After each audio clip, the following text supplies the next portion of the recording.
বাণিজ্য ও শুল্ক নিয়ে তীব্র উত্তেজনার মধ্যেই শীতল যুদ্ধ যুগের কৌশলে ফিরে যাচ্ছে বিশ্বের দুই পরাশক্তি যুক্তরাষ্ট্র ও রাশিয়া। সাবেক রুশ প্রেসিডেন্ট দিমিত্রি মেদভেদেভের সাম্প্রতিক এক মন্তব্যের জবাবে শুক্রবার দেশটির জলসীমার কাছে পারমাণবিক সাবমেরিন মোতায়েনের নির্দেশ দিয়েছেন মার্কিন প্রেসিডেন্ট ডোনাল্ড ট্রাম্প। তার এই নির্দেশকে বিশ্ব পরিস্থিতির নাটকীয় মোড় বলে মনে করছেন অনেকে। সাবমেরিন মোতায়েন নিয়ে সমালোচনা বৃদ্ধির মুখে ট্রাম্প তার সিদ্ধান্তকে আক্রমণ নয় বরং প্রয়োজনীয় সতর্কতা বলে যুক্তি দেখিয়েছেন। বলেছেন যুক্তরাষ্ট্রের সংঘাত শুরু করার কোনো পরিকল্পনা নেই, তবে একজন উচ্চপদস্থ সাবেক রুশ কর্মকর্তার বেপরোয়া হুমকির পর নীরবে বসে থাকা সম্ভব নয় বলেও স্পষ্ট বার্তা দেন ট্রাম্প।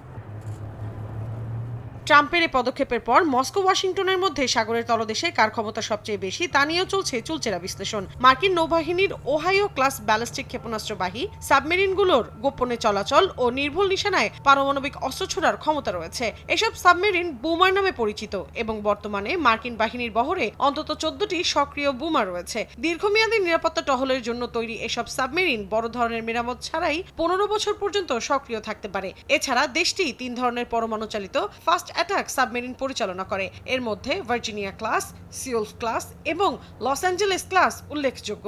এসব সাবমেরিন শত্রু জাহাজ খুঁজে ধ্বংস করতে সক্ষম বলে জানা গেছে।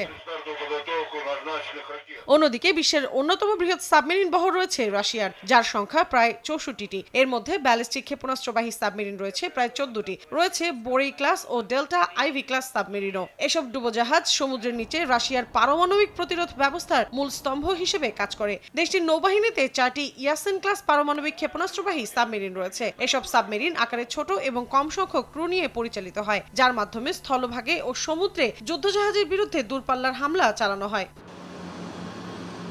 বিশ্লেষকরা বলছেন যুক্তরাষ্ট্র রাশিয়ার বর্তমান পরিস্থিতি আন্তর্জাতিক কূটনীতির ভবিষ্যৎ নিয়ে জটিল প্রশ্ন তুলছে। সামনের দিনগুলোতে আবার পারমাণবিক কূটনীতির সূচনা ঘটবে নাকি পরমাণু উত্তেজনার এক নতুন যুগের সূচনা করবে তা এখনো অনিশ্চিত। পরিস্থিতি আরো খারাপ হওয়ার আগে অতীতের যে কোনো সময়ের চেয়ে এখন কূটনীতির পুনরুজ্জীবন, কৌশলগত সংযম এবং পারমাণবিক উত্তেজনা প্রশমন বেশি প্রয়োজন বলেও মনে করছেন তারা। মৌসুমী সাথী, সময় সংবাদ।